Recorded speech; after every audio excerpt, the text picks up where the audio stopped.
boy refused to leave his baby sister's room at night. When the father decided to investigate, the reason left him horrified. Started as an endearing quirk, or so Adam and Emily thought. Henry, their curious and imaginative 8-year-old, had taken to sleeping on the floor of his baby sister Charlotte's room. It began a few weeks after Charlotte's birth. A change in routine they attributed to Henry adjusting to no longer being the sole center of attention. "I just want to be close to her," Henry said when Emily tucked him in next to the crib one evening. "To make sure she's okay." Emily smiled, brushing back his unruly hair. "She's okay, sweetheart. She's safe here with us." But Henry shook his head. "Not safe enough." The comment nagged at Emily, but Adam shrugged it off. "He's just adjusting," Adam said over dinner. "This whole big brother thing, it's a phase. Let him get it out of his system." Still, Emily wasn't so sure. There was something in Henry's voice, something too serious for an 8-year-old. But she didn't push it. Not yet. Weeks passed, and Henry's phase showed no signs of ending. Every night, he dragged his blanket and pillow into the nursery, refusing to sleep in his own room.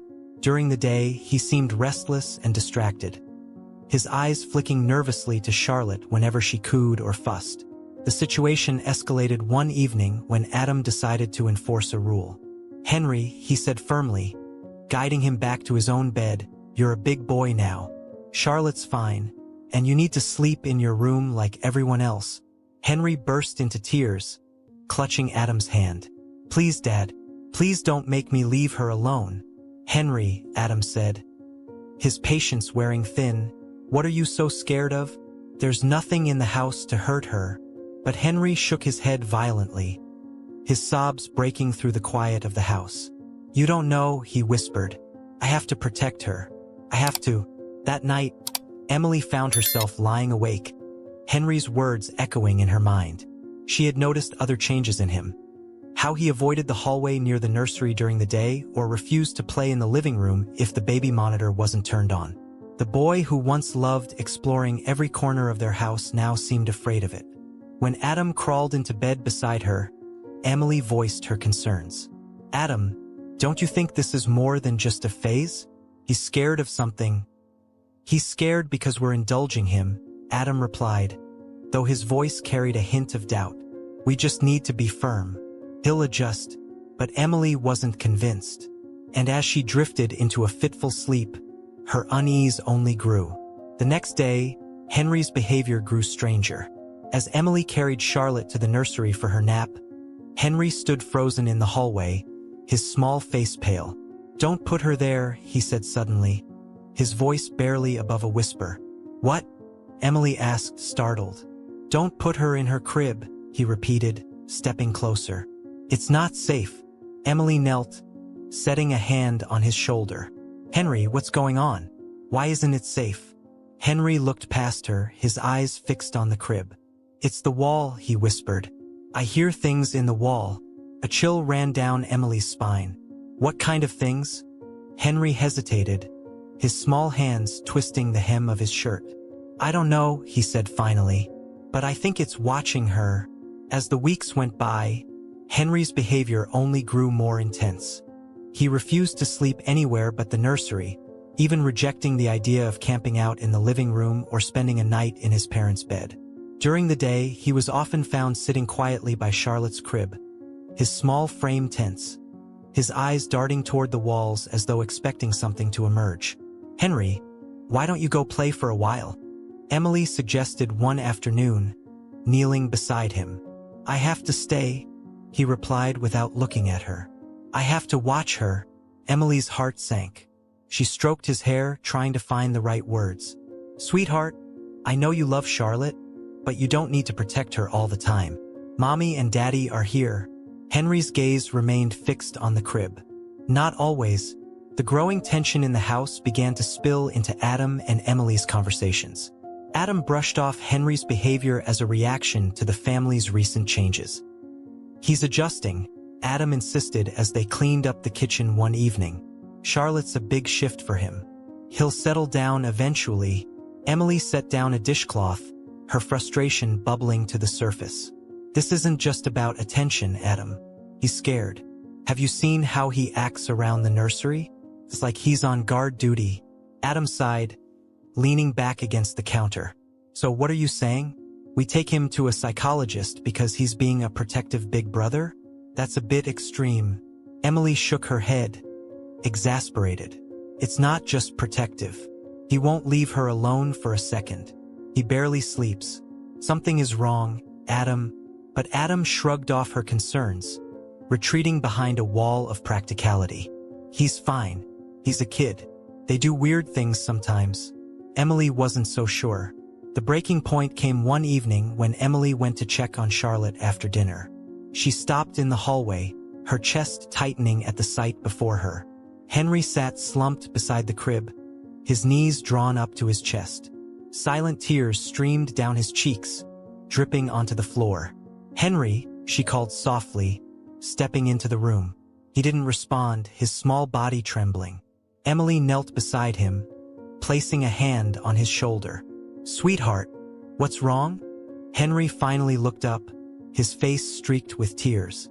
"I can't leave," he whispered, his voice cracking. "If I leave, it'll hurt her." Emily's heart broke. She pulled him into a tight hug, murmuring softly, "Nothing's going to hurt her. Promise." But Henry shook his head, burying his face in her shoulder. "You don't understand," he sobbed. "It's here. It's always here." Emily tried to comfort him, but his fear was unshakable. That night, she sat down with Adam, her face pale and drawn. "We need to take this seriously," she said, her voice firm. "Something is really wrong, Adam." Adam frowned, guilt flickering in his eyes. "You really think we need professional help?" "I don't know what else to do," Emily admitted. "But we can't keep brushing this off. He's scared out of his mind. And I don't think it's just his imagination." Adam sat back, his jaw tightening as he absorbed her words. "Okay," he said finally. "We'll figure something out." But deep down, Adam couldn't shake the feeling that whatever was happening in their home wasn't something a psychologist could fix. Adam's unease had grown too heavy to ignore.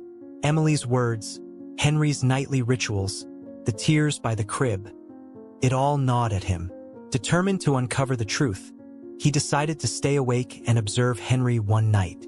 He positioned himself in the hallway, hidden in the shadows, just outside the nursery. It didn't take long. Shortly after they had tucked him into his bed, Henry's door creaked open. The boy emerged quietly, carrying his blanket and pillow as he shuffled toward Charlotte's room. Adam followed silently, his breath shallow. In the nursery, Henry set up his spot on the floor as usual. But instead of curling up to sleep, he sat upright, staring at the wall near Charlotte's crib. He didn't move, his posture stiff, his gaze unblinking. Hours passed, and Adam found himself growing restless.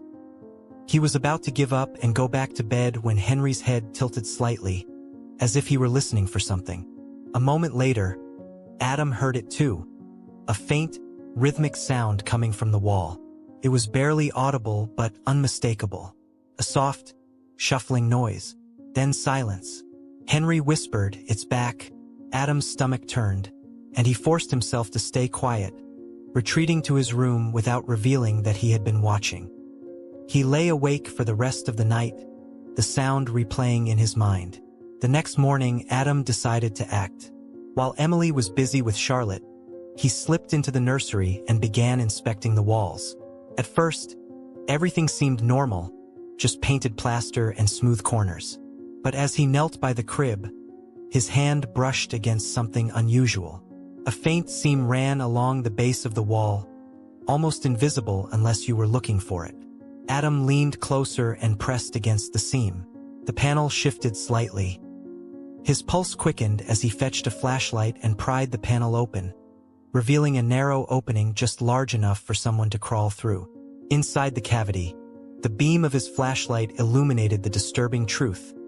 Crumpled food wrappers, empty water bottles, and a filthy, threadbare blanket. It was a makeshift hiding spot, hidden in plain sight. Adam's throat tightened. Someone had been living there. Recently. He closed the panel quickly, his hands shaking. His first instinct was to tell Emily, but something stopped him. She was already on edge, and the last thing he wanted was to frighten her further, especially with Henry's strange behavior. He needed to figure this out first. That evening, as Adam was reading to Henry in the living room, he noticed the boy watching him closely. It wasn't until the story was over and Henry was climbing into bed that he spoke. "Dad?" Henry whispered as Adam tucked him in. "Yes, buddy? You found it, didn't you?" Henry's voice was calm, but his small hands gripped the blanket tightly. Adam froze, his pulse quickening. "Found what, Henry?" "The hiding place," Henry said softly, his eyes wide and serious. "You need to close it. Close it for good." "What do you know about it?" Adam asked, crouching beside the bed. Henry hesitated, then whispered, "He's still here." Adam's heart pounded. "Who's still here?" Henry didn't answer, instead pulling the blanket over his head and curling into a ball. No amount of coaxing could get another word out of him that night. Adam barely slept. The image of the makeshift nest in the wall haunted him, and Henry's words only added to his growing fear. The next day, Adam sealed the panel as best as he could with nails and heavy tape, but it didn't feel like enough. When Henry saw what Adam had done, his face tightened. "You have to make it so he can't come back," he said. "Promise, Dad." "I'll do everything I can," Adam replied, but the boy's serious tone left him unsettled. He couldn't shake the feeling that this wasn't just about someone hiding in their house. It was about someone watching. Adam couldn't shake the feeling that there was more to uncover. The hidden panel in the nursery was troubling enough, but Henry's insistence that he's still here gnawed at his thoughts. That morning, after dropping Henry at school, Adam called the realtor who had sold them the house. "I need to know about the previous owners," Adam said, his voice tight with urgency. The realtor hesitated. "Well, the house had been a rental property for a long time before the owners sold it to you. I don't know much about the tenants." "Why? Is something wrong?" Adam paused, debating how much to reveal. "We've noticed unusual things, noises. It seems like someone might have been living here without our knowledge." "Oh," the realtor's voice grew cautious. "There were some odd complaints. One of the previous families mentioned noises in the walls and things going missing. Nothing major, just little items like utensils or books. They thought it was kids being careless. The owner dismissed it as an old house creaking." The words sent a chill down Adam's spine. "And no one investigated further?" The realtor gave an awkward laugh. "Not that I know of. Look, these older homes always have quirks. I'm sure there's a reasonable explanation." Adam didn't respond. He hung up and stared at his phone for a long moment, his unease deepening. That afternoon, Adam found himself watching Henry more closely. The boy had grown more withdrawn, his nervous energy filling the house like static electricity. Every time Emily left the room with Charlotte, Henry's gaze followed her, his little face tight with worry. "Dad," Henry said that evening as they sat at the dinner table, his voice unusually serious. "Don't let Charlotte stay in her room alone. Not ever." Adam put down his fork, exchanging a glance with Emily. "Why do you say that, buddy?" "Because he's still there," Henry whispered, his voice trembling. "And he's waiting." Adam's stomach twisted, but he forced a calm expression. "We've closed it up, Henry. No one can get in." Henry shook his head. "That's not enough." That night, as Emily rocked Charlotte to sleep, she noticed Adam pacing in the hallway. "Are you going to tell me what's going on?" she asked, her tone sharp. "You've been tense for days." And Henry's acting worse. "It's nothing," Adam lied. "I'm just tired." Emily frowned but didn't push him further. Yet, as she walked past the nursery, a nagging thought lingered. What is Adam not telling me? When bedtime came, Henry refused to sleep in his own room. Instead, he stood in the doorway of the nursery, clutching his pillow. "Can you stay with us tonight, Dad?" he asked. "Henry, you don't need," Adam began, but his son cut him off. "Please," Henry said, his voice breaking. "Just this once." Adam sighed, relenting. He grabbed a blanket and lay on the floor beside Henry in the nursery. The house was quiet, the soft hum of Charlotte's monitor the only sound. For a while, Adam began to think his fears were unfounded. But then, around 2 a.m., Henry shook his shoulder. "Dad," he whispered, his face pale in the dim glow of the night light. "It's back." Adam sat up, his heart pounding. "What is?" Henry pointed to the wall behind the crib. Adam strained to listen, his ears catching it after a moment. A faint, rhythmic sound, like scratching, but deliberate. This time, it wasn't coming from the base of the wall, it was higher, near the ceiling. He froze, his breath shallow. The sound wasn't just scratching. It was shifting as though something or someone was moving inside the wall. "Go back to sleep," Adam said softly, his voice trembling. But Henry didn't move. He stayed sitting, his eyes locked on the wall, as though daring it to reveal its secrets. The next morning, Adam didn't wait. As soon as Henry left for school, he bought a small security camera and set it up in Charlotte's room. The camera's position covered the entire nursery, including the crib and the wall where he had found the hidden panel. Emily noticed him fiddling with the device and frowned. "What's that for?" "Just an extra precaution," Adam said, trying to sound casual. "You know, in case we hear anything unusual." Emily's brow furrowed, but she let it go. Yet, as she carried Charlotte out of the room, she felt a prickling sense of unease. The tension in Adam's shoulders, the way he avoided her questions. It all felt wrong. That night, Adam sat in the living room with the camera feed open on his laptop. He stared at the screen, determined to catch whatever was lurking in their walls. For hours, the nursery was quiet. Charlotte slept peacefully, the faint glow of her night light illuminating the crib. Adam began to feel foolish, his paranoia ebbing. He was just about to close the laptop when something caught his eye. The blanket covering Charlotte moved. Adam leaned closer, his pulse racing. The motion was subtle, like a hand brushing lightly over the fabric. But there was no one there. Then came the sound, the low, deliberate scraping against the wall. Adam's grip on the laptop tightened. The noise wasn't random. It was purposeful, and it was getting louder. The next morning, Adam reviewed the footage from the nursery camera, hoping to explain the events of the previous night. For hours, the video showed nothing unusual. Charlotte sleeping peacefully, the faint glow of the nightlight illuminating her tiny crib. Then, just after 2 a.m., the blanket on Charlotte's crib shifted. It wasn't a dramatic movement, but unmistakable, like a hand brushing lightly across the fabric. Adam replayed the moment several times, zooming in, searching for any indication of what could have caused it. There was nothing. No shadow, no hand, just the blanket moving on its own. Adam spent the rest of the morning reinforcing the nursery. He installed additional locks on the window and added a latch to the inside of the door. He double-checked the panel in the wall, ensuring it was still sealed. Despite his efforts, he couldn't shake the image of the blanket moving. By afternoon, Adam's anxiety was too much to contain. He found Emily in the kitchen, rocking Charlotte in her arms. "We need to talk," he said, his tone clipped. Emily raised an eyebrow. "What's going on?" Adam hesitated, then took a deep breath. "There's something in the house. Or someone." Her eyes narrowed. "What do you mean, someone?" Adam led her to the living room, opening his laptop to show her the footage. He played the clip of the blanket shifting, pausing at the exact moment it moved. "Look," he said, pointing at the screen. "Do you see that?" Emily stared at the screen, her brow furrowing. "It's just the blanket." "No," Adam said firmly. "Something moved it. Watch again." He played the clip again, zooming in to emphasize the motion. Emily's face paled, her grip on Charlotte tightening. "What are you saying, Adam? That someone's in her room?" Adam nodded slowly.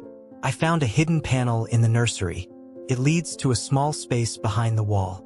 Someone's been living there. I sealed it up, but I don't think they've left." Emily's breath caught, and she instinctively drew Charlotte closer. "You've known this? For how long?" "I found it a few days ago," Adam admitted. "I didn't want to scare you until I was sure." Emily's voice rose, her fear spilling into anger. "You didn't want to scare me? Adam, there's a stranger in our house. You should have told me the second you found it." "I didn't want to jump to conclusions," Adam said defensively. "I thought maybe it was old, abandoned." Emily shook her head, her face pale with panic. We need to call the police. Now. Adam hesitated, running a hand through his hair. What if we're overreacting? What if it really is just old noise or something settling? Emily glared at him, her eyes blazing. Overreacting? Adam, our daughter is in danger. Our son has been terrified for weeks. How can you not see this? That night, Adam finally agreed to keep watch with Emily in the nursery. They sat side by side on the floor, the camera feed open on Adam's laptop. Charlotte slept soundly in her crib, her soft breaths the only sound in the room. For hours, nothing happened. The house was quiet, the tension in the room growing heavier with every passing minute. Then, just after midnight, it began. A faint, rhythmic sound echoed through the room. At first, Adam thought it was coming from the wall near the crib, just as it had the night before. But Emily's hand shot out, gripping his arm. Listen, she whispered. The sound wasn't confined to the wall this time.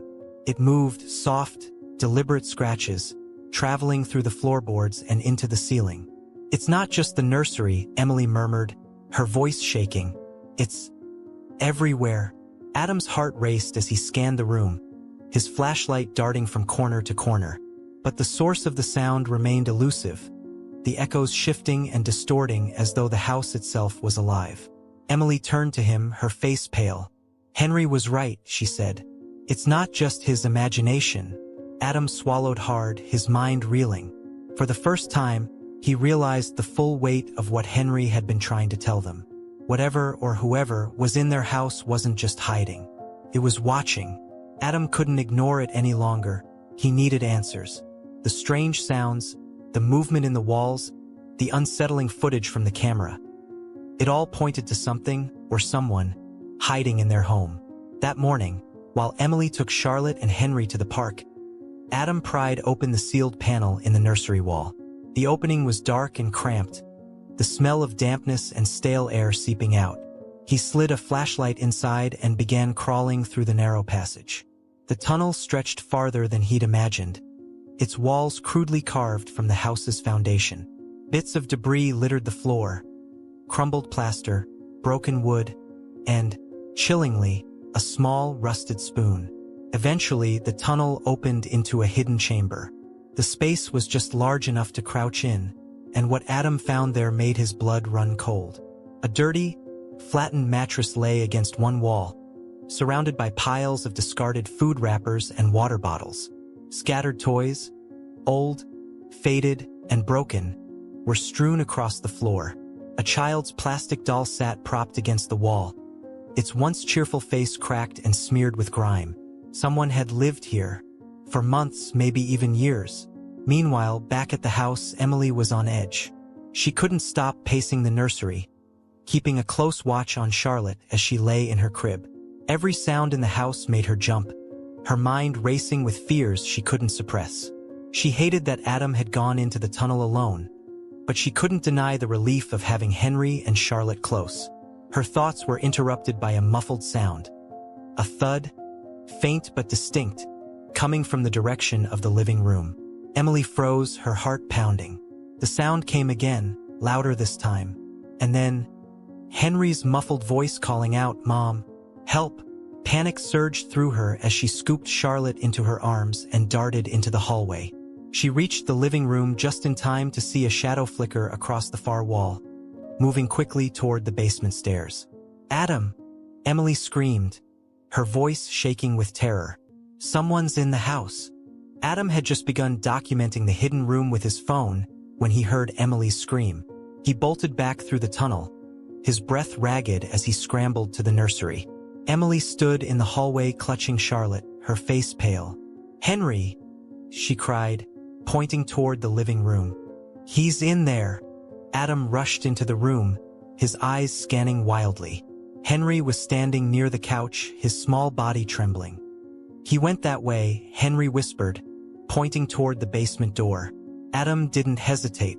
He flung open the basement door, gripping a flashlight in one hand and a hammer in the other. He descended the steps slowly, his heart hammering in his chest. But the basement was empty. Whoever had been there was gone. The family barricaded themselves in the master bedroom, Adam pushing furniture against the door while Emily called the police. She kept her voice low, her hands shaking as she described the events to the dispatcher. "Please hurry," she whispered. "We have children in the house." Minutes felt like hours as they waited. Adam stood guard at the door, the hammer still clutched in his hand, while Emily sat on the bed with Charlotte and Henry. The children were silent, their wide eyes darting between their parents. When the police arrived, Adam unblocked the door and let them in. Two officers, their hands on their holstered weapons, quickly began searching the house. A third officer stayed with the family, asking them questions about what had happened. It didn't take long for the officers to find the tunnel. Adam led them to the nursery, explaining what he had discovered earlier that day. One of the officers climbed into the opening, returning several minutes later with a grim expression. "There's no one here now," he said, "but it's clear someone's been living down there. This isn't new. There are signs they've been here for a long time." Emily paled, clutching Charlotte tighter. "What kind of signs?" The officer hesitated. "Personal items, food wrappers, there's even a mattress. Whoever it is, they've been using this place as a hideout." "Did you check the basement?" Adam asked. The officer nodded. "We didn't find anyone. If they were here, they're long gone."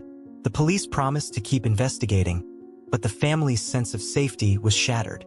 That night, they stayed at a nearby motel, too afraid to remain in the house. As Emily rocked Charlotte to sleep, she kept replaying the moment she had seen the shadow moving through the house. It hadn't been a figment of her imagination. Someone had been there, someone who had come far too close to her children. Adam sat by the window, staring out at the parking lot. "I shouldn't have waited," he muttered. "I should have told you about the panel the second I found it." Emily glanced at him, her expression softening despite her fear. "You were trying to protect us," she said quietly. "But now we have to face this together. Whoever that person is, they're dangerous." Adam nodded, gripping the edge of the windowsill. "I won't let them hurt our family," he said, "no matter what it takes." With the police fully involved, Adam and Emily began to feel a small measure of relief. Officers worked tirelessly over the next few days, collecting evidence from the hidden tunnels and searching the surrounding neighborhood for any signs of the intruder. The idea of a stranger using their home as a secret shelter was horrifying, but at least now they weren't facing it alone. The breakthrough came when detectives identified the man through fingerprints found on the discarded food wrappers and items in the hidden space. His name was Eric Carter, a former tenant of the house who had been evicted nearly a decade earlier. After losing his job and with nowhere else to go, he had returned to the only place he had ever called home, living unseen within its walls. When the news reached Adam and Emily, it left them cold. "He's been here all this time?" Emily asked the officer sitting across from them, her voice trembling. Charlotte squirmed in her arms, her innocence a stark contrast to the horrors they were learning. "It's likely he came back gradually," the officer explained. "Based on what we found, he's been living in the tunnels for at least a year, maybe longer. The mattress and food were relatively new, but some of the toys we found are much older, possibly things he salvaged from before." Adam clenched his fists. "And you still haven't found him?" The officer shook his head. "We're doing everything we can. He knows the area well, and if he's hiding, it's going to take time to track him down. In the meantime, we've sealed the tunnels and added reinforcements to the house. He won't be able to get back in." Emily looked down at Charlotte, her stomach churning. "But he's still out there." "Yes," the officer admitted, "but you're not in immediate danger. It's clear he was trying to stay hidden. There's no evidence he was violent or planning to harm anyone." Emily's gaze darkened. "He didn't have to harm anyone to put us in danger. He was watching my children." The true horror of the situation came to light when Henry was interviewed by one of the detectives. At first, the boy was quiet, his small hands twisting nervously in his lap. But with gentle encouragement, he began to open up. "I knew someone was there," Henry said, his voice barely above a whisper. "I heard him at night. He'd move in the walls and sometimes he'd come to Charlotte's room." The detective leaned forward slightly. "You mean he came into the room? Did you see him?" Henry nodded, his face pale. He didn't stay long. He would just stand by the crib and look at her. I think he was trying to make sure she was okay. The words sent a chill down the detective's spine. Did he ever talk to you, Henry? Or try to touch Charlotte? Henry shook his head quickly. No, he just watched. When Adam and Emily were told about Henry's account, they were horrified. The idea that Eric had been in such close proximity to their children, watching them standing over Charlotte's crib, was almost too much to bear. He was in the room with them, Emily said, her voice breaking. With our baby. How did we not notice? Adam sat beside her, his face drawn and pale. Because we didn't think it was possible, he said bitterly. Who would? The following days were a blur of activity. The police worked to secure the property, boarding up every access point to the hidden tunnels and reinforcing the house's structural vulnerabilities. They installed motion sensors and cameras at the family's request, though the thought of returning to the home still made Emily's stomach churn. Adam tried to focus on practical solutions, securing the home, making plans for therapy for Henry, but his mind kept circling back to one thing: the hidden space, the small mattress, the tattered toys. He couldn't stop picturing Eric sitting there in the dark, silently listening to their lives unfold above him. We should sell the house, Emily said one evening as they sat in their motel room, the children asleep in the adjoining room. I can't live there anymore.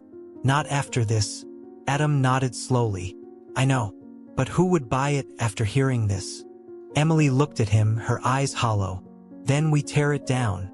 The search for Eric continued, but he seemed to have vanished. Adam and Emily took solace in the increased security measures, but neither could shake the lingering fear that he was still nearby, watching and waiting. Every creak of the floorboards, every rustle of wind outside, set their nerves on edge. Henry remained quiet, though he seemed lighter now that the truth was out.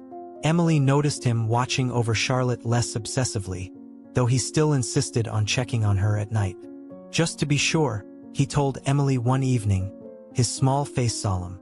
You're such a good brother, Emily whispered, kissing his forehead. We're so proud of you. But as Henry lay in bed that night, his gaze lingered on the ceiling, his thoughts troubled. He couldn't tell his parents everything, not yet, because deep down he was certain of one thing. Eric wasn't gone. Days after the harrowing discoveries in their home, the police located Eric Carter in an abandoned warehouse a few miles from the neighborhood. The place was littered with makeshift bedding, empty food containers, and other remnants of his transient lifestyle. Officers approached cautiously, but Eric didn't resist arrest. He seemed almost relieved, surrendering without a word. When Adam and Emily received the news, they rushed to the station, desperate for answers.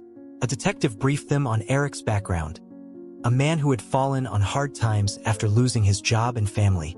His mental health had deteriorated, and without support or resources, he had returned to the only place he knew, the house he once lived in. During his interrogation, Eric confessed to living in the tunnels. He spoke haltingly, his words fragmented by years of isolation. I didn't mean to scare them, he murmured, his voice raspy. I just needed somewhere to stay. When pressed about his visits to the nursery, Eric's eyes grew distant.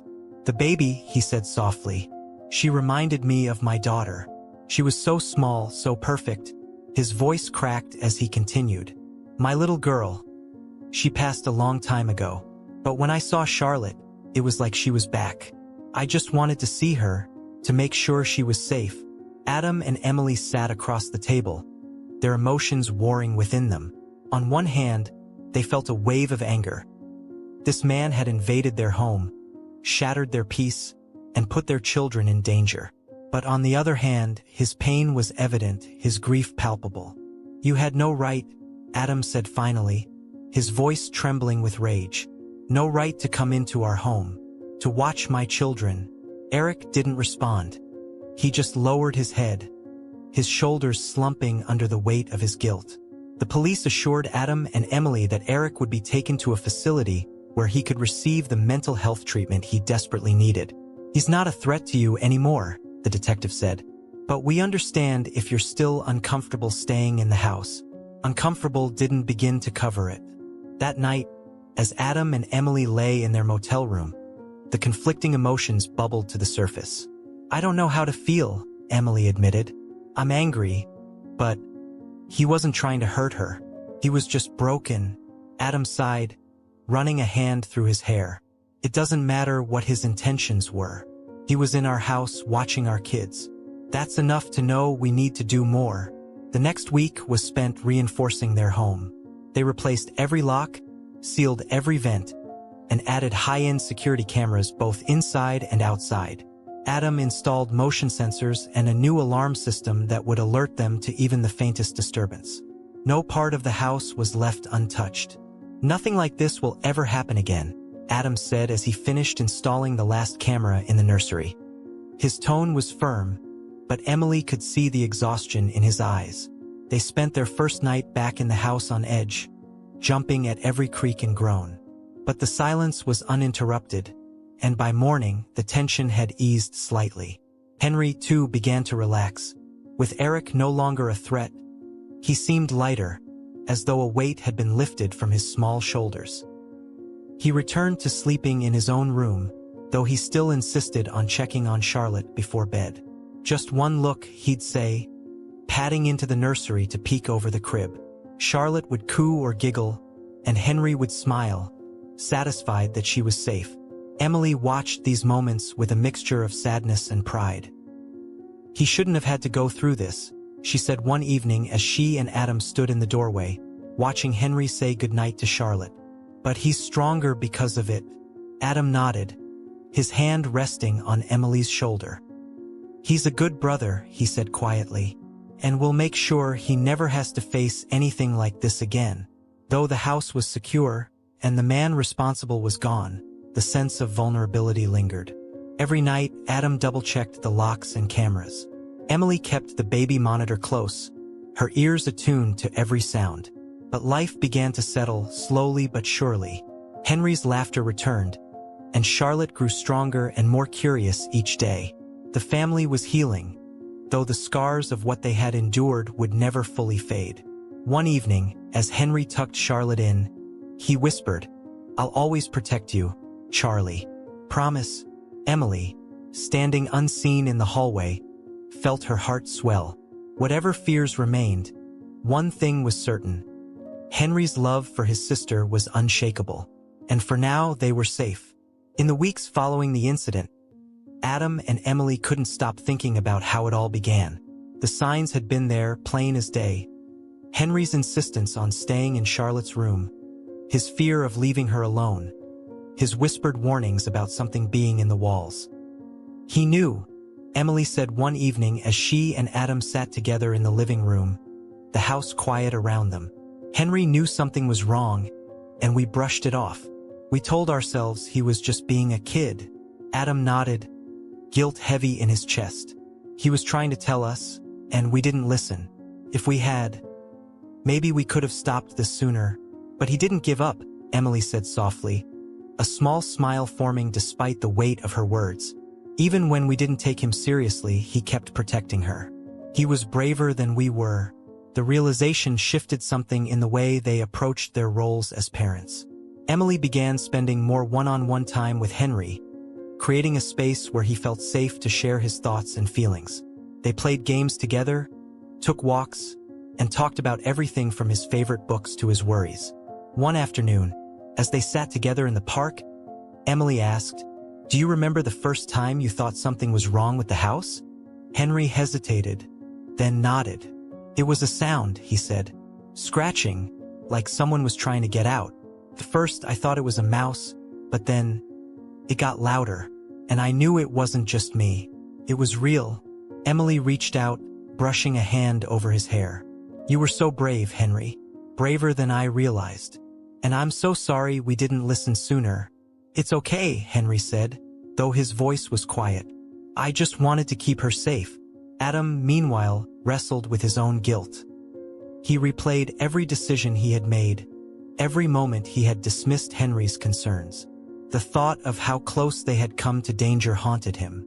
One evening, as he sat in the nursery watching Charlotte sleep, Henry appeared in the doorway. "Dad," he asked, "are you mad at me?" Adam's heart twisted. "Mad at you? No, buddy. Why would you think that?" Henry stepped into the room, fidgeting with the hem of his shirt. "Because I didn't tell you everything. I saw him, Dad. I saw him standing by the crib, and I didn't say anything. I thought you'd be mad." Adam stood and crouched in front of his son, placing his hands on Henry's shoulders. "Henry, listen to me. You were scared, and you did everything you could to protect your sister. You were braver than I could have ever asked you to be. I'm not mad. I'm proud of you." Henry's eyes welled up, and he threw his arms around Adam's neck. "I just wanted to make sure she was okay," he whispered. "You did, Henry," Adam said, holding him tightly. "You kept her safe." The ordeal brought the family closer in ways they hadn't anticipated. Henry and Charlotte's bond, already strong, grew deeper. Henry continued to check on her every night, though now it was less out of fear and more out of love. Charlotte, too young to understand what had happened, lit up whenever her brother was near, her giggles filling the house with a sense of peace. For Adam and Emily, the experience was a stark reminder of the importance of trusting their children's instincts. They began to listen more attentively, to take Henry's concerns seriously, no matter how small they might seem. One evening, as the family sat together on the couch, Henry cradling Charlotte on his lap, Emily looked around the room and felt a swell of gratitude. "We've been through a lot," she said, her voice soft, "but we're stronger for it." Adam nodded, his arm around her shoulders. "We are, and we'll never let anything like that happen again." Henry looked up, his expression serious. "And if it does, we'll stop it. Together."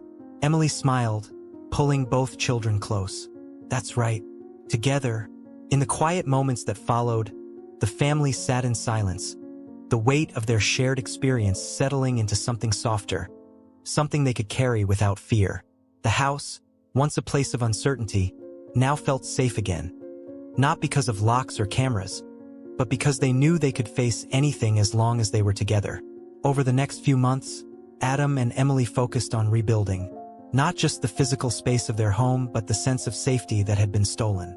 Contractors arrived to remove the tunnels and seal the hidden chambers for good.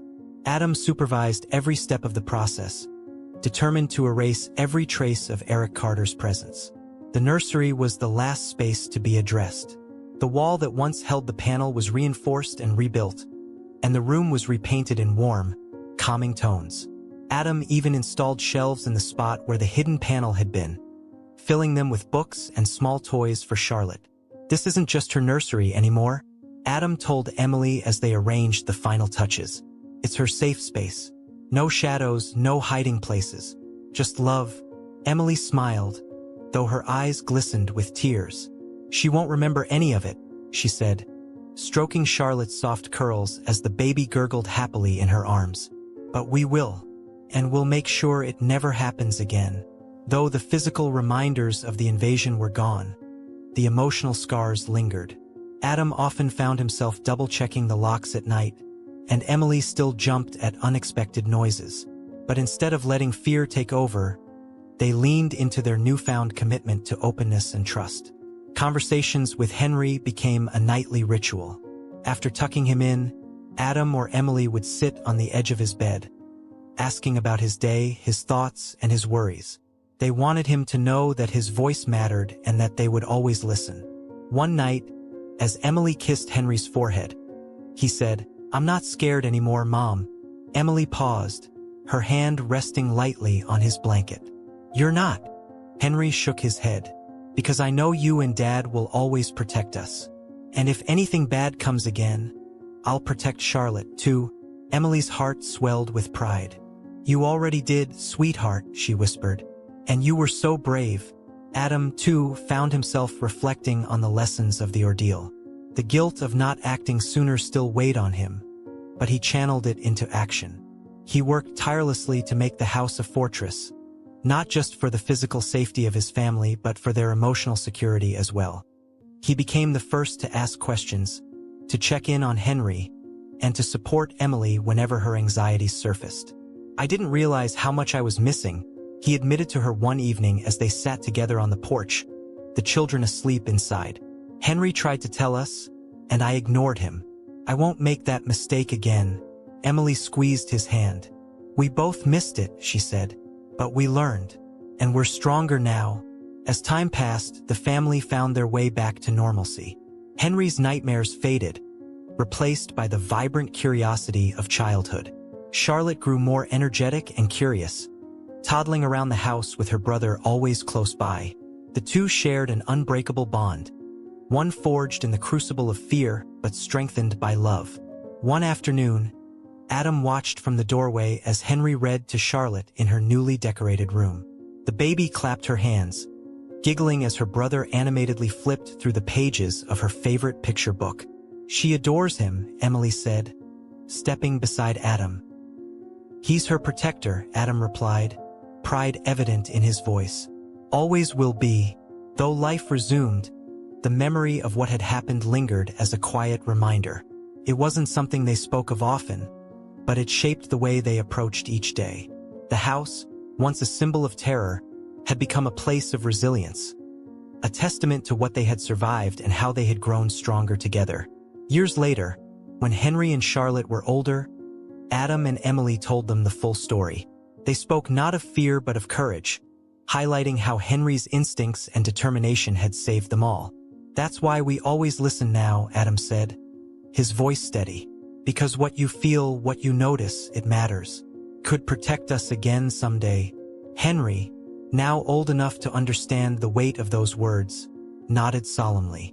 I'll always be watching out for her, he said, glancing at Charlotte, who grinned up at him with her usual adoration. The family moved forward, carrying the lessons of the past but not letting them define their future. Their bond grew stronger, rooted in trust, communication, and an unspoken promise to protect one another no matter what. The house, once filled with shadows and fear, now radiated warmth and love.